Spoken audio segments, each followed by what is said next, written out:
Quer dizer, então, que programação para software embarcado não é só Arduino. É isso? Isso, tem muita mais coisa além do mundo maker, né? Que tem se popularizado tanto aí ultimamente. O pessoal tá muito acostumado ali em pegar o SDK do Arduino, acende a luzinha, apaga a luzinha, Isso. grava o software ali e tal.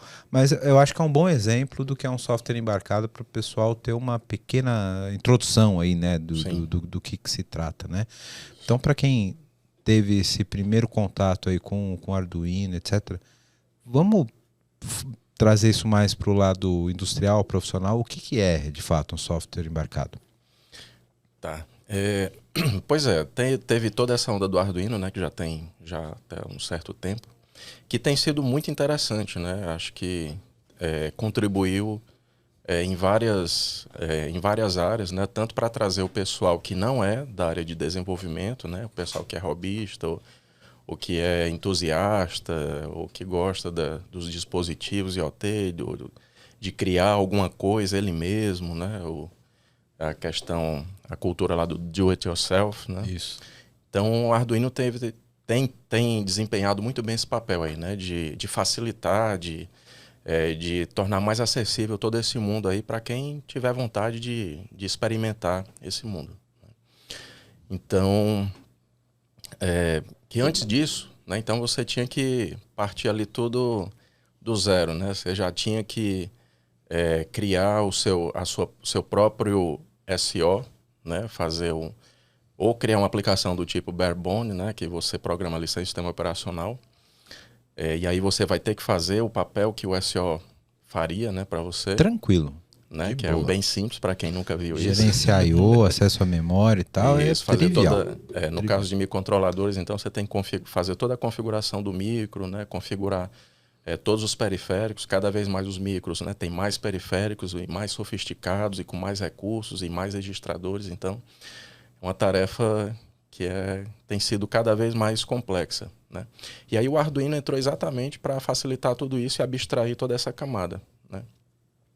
Então quem quer participar desse mundo, né? Então o cara simplesmente escolhe ali qual é a biblioteca que ele vai precisar, se vai usar um sensor, se vai usar um display, se vai usar um determinado módulo, então só escolhe a biblioteca que já está pronta, né? Então ele só chama ali no setup a inicialização daquele periférico que depois no loop lá Já era. já faz diretamente a aplicação sem se preocupar em todas as camadas que tem por baixo, né? Até Então, porque, para esclarecer pro pessoal, né? O Arduino, você não está fazendo mágica ali, gravando direto naquele chipzinho, né? Você está trabalhando em cima de um stack já pronto. Então a isso, camada de SO já está pronta, você tem os SDKs já com os acessos a todas as opções, os registradores, etc. Tudo pronto para você ir ali naquele pseudo C brincar de maker. isso, Certo? Então exato. é quase uma ferramenta acadêmica, né? Para você ter um primeiro contato ali com programação de hardware com algumas camadas de Sim, abstrações, né? Para exato. facilitar isso, né? Exato. Inclusive, né, eu que já, né, fui professor até recentemente, né? Então, assim, era uma forma até que era utilizado nos cursos de engenharia, né, da área de eletrônica, computação elétrica, que era exatamente utilizar o Arduino no primeiro semestre, ali, na introdução à engenharia, porque era exatamente a forma mais fácil, né, mais abstrata, mas que já permitia o aluno ter esse primeiro contato com esse mundo aí da programação e dos dispositivos, né, embarcados. Sem entrar em todo aquele detalhe que aquilo ia ser visto ao longo ali do curso, né? Então, até para curso de engenharia é uma ferramenta interessante, né? Para permitir esse início mais rápido, né? Até mesmo para prover essa empolgação, né? Para facilitar e o aluno desde o começo já ter esse contato e se empolgar e Sim. depois que ele já vê a Cara, aplicação dele rodando, ele já fiz aqui entender. 3 linhas de código, acendi, apaguei a luzinha, carrinho Isso, foi para frente, foi para trás, ó, maravilha. Me dá até uma nostalgia aqui de quando eu fiz as minhas primeiras linhas de código em C na faculdade. Falei, olha só, gerei um exe, olha só. Que Sou coisa. hacker agora. Sou hacker, agora sim. Não, mentira. Meu primeiro exe foi em Pascal. Pascal. Foi em Pascal. Eu também comecei com Pascal. Isso aí depois, cara, eu lembro até hoje. Depois eu peguei um livro de investigação forense para programação. Aí eu aprendi, cara, acho que esse livro ele me ensinou mais do que uma disciplina inteira de 6 meses na faculdade de sistemas operacionais. Porque lá ele ensinava a fazer, não ensinava a fazer, né? Ensinava a entender um vírus, né? Então a sequência da execução do vírus, como você conseguiria, por exemplo, fazer um binário, copiar esse binário para um arquivo temporário, copiar um outro binário, concatenar com ele, isso seria o arquivo infectado, né?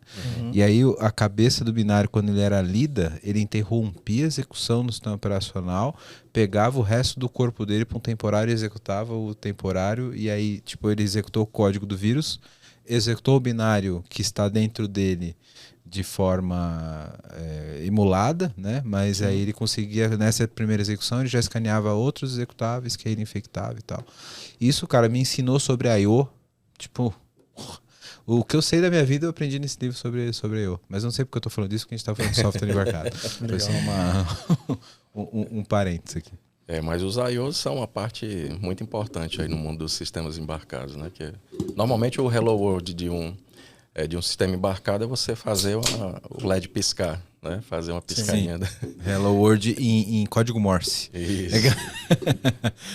Né? Então, e para isso você precisa comandar um I/O. Né? Normalmente você liga o LEDinho ali no I/O ali do micro. Ele já vem até com um LED próprio já, na porta lá, tem da plaquinha mesmo, pra você não precisar nem ter o... Isso, é o Arduino. Pra você preocupar com LED, com resistor, você só subir o código e já tem uma direto, luzinha. Né? Isso é uma parte que a gente vai falar aqui também, né?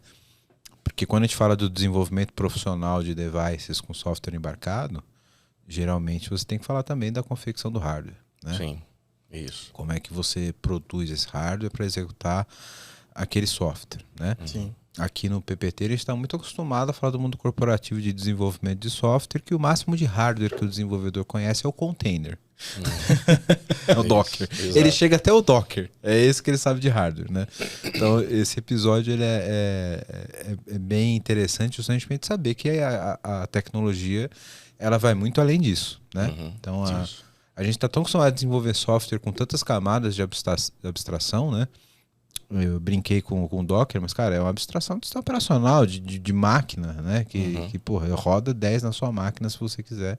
Então a gente está tão acostumado com esse tipo de abstração. E graças a Deus, porque senão a gente não teria a produtividade que a gente tem hoje, né? Sim. Mas é legal entender que existe esse outro mercado, né? Existe essa outra necessidade. Existe esse outro tipo de desenvolvimento que é muito mais, posso dizer, artesanal, mas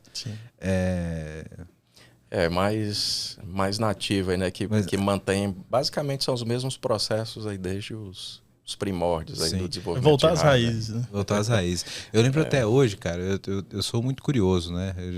Agora talvez eu até conte até outras histórias aqui da minha vida aí de estudante de TI, de curioso de TI. A gente é sempre um estudante de TI, né? Ainda sou estudante de TI, todos somos até hoje. Mas na época que eu comecei a aprender a programar, eu me aventurei ali por alguns minutos no Assembly, né?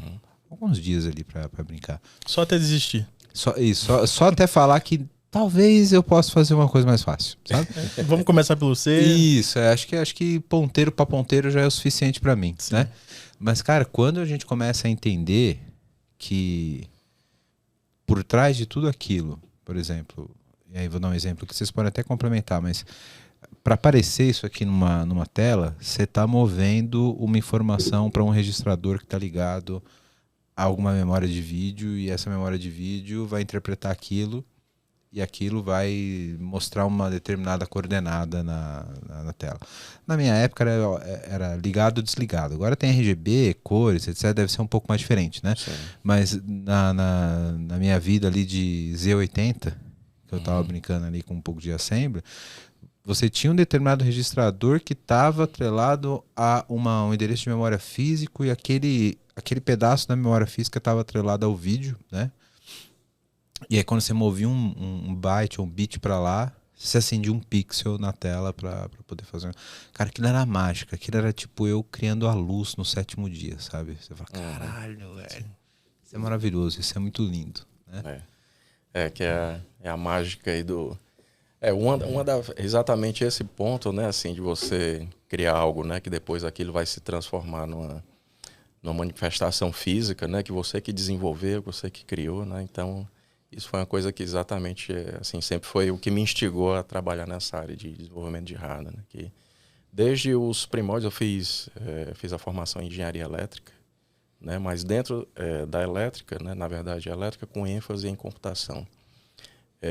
Mas sempre trabalhei com hardware e firmware, né? Nunca, alguns colegas foram para a área de software, né? Mas sempre é o que sempre me empolgou, o que eu sempre achei legal. Mas era exatamente isso, né? Assim, você ter essa experiência de criar algo, né? No mundo físico, né? E que você controla, que você define o comportamento daquele dispositivo, né? Então, essa tem sido sempre a minha motivação.